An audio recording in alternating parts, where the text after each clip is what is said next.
Well, I just realized something I left out of the essay when writing about erasure,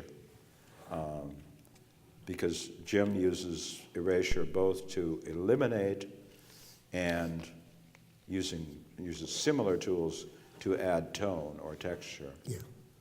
Now, you did some of this in your drawings. Always. Maybe before the prints, or? Maybe. But In the 70s. I first started doing this kind of mechanical erasing at Dartmouth when I was the artist in residence there in, I think, 72 or 3, maybe 73. And I had a young student printer helping me.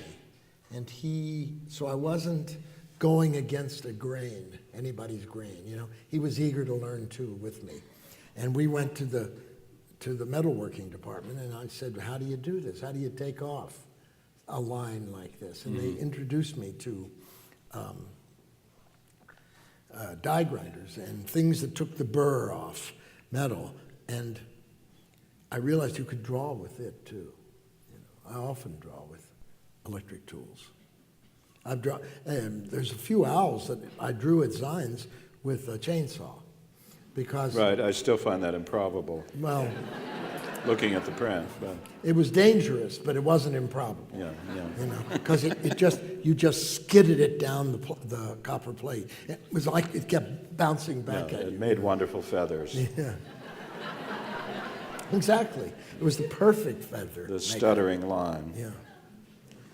Another thing you do is, I wrote down here, is cannibalizing your own images, Yes. which you've done with prints from Yes. time to time. Yes. When Cromlink died, I took all my plates back. It was over 100 plates. And I sent them to Walla Walla, and we've started to recut them and erase and leave some pedimento and put them together serially or one on top of another. And, you know, they are mine. I did make them to begin with. So to me, it's like personal history. Right. And I was thinking of particularly dramatic ones like the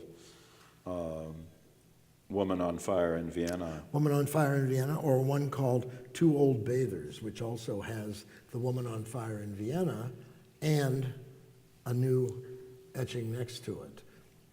And that all comes from a Venus I made at Bob Townsend's here.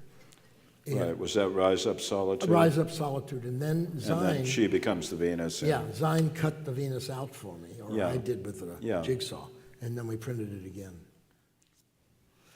Well, we've already had a statement about drawing at the beginning, and the essay begins with a quote from Jim about, I just like to draw, and printmaking is about drawing. And actually, I really feel I'd be nothing without drawing.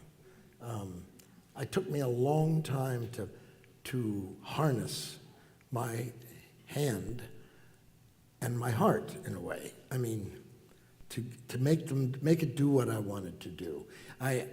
Being left-handed, in school, I'm so old that we had penmanship classes, and I was continually having my hand cracked with a ruler because and when I write, I go across, and it was smearing across in a beautiful way, I might say. Exquisite. Yeah. And it was their loss, not mine. And it's always been that, you know, about making my hand do what I could do. And I finally got to the point where I was more confident by doing this thing that made me so many enemies in the art world at that time that I spent 3 or 4 years every day drawing from my model.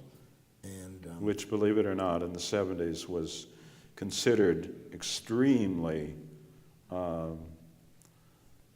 transgressive on the part of an artist of Jim's reputation. And it was like a betrayal. You know? Right.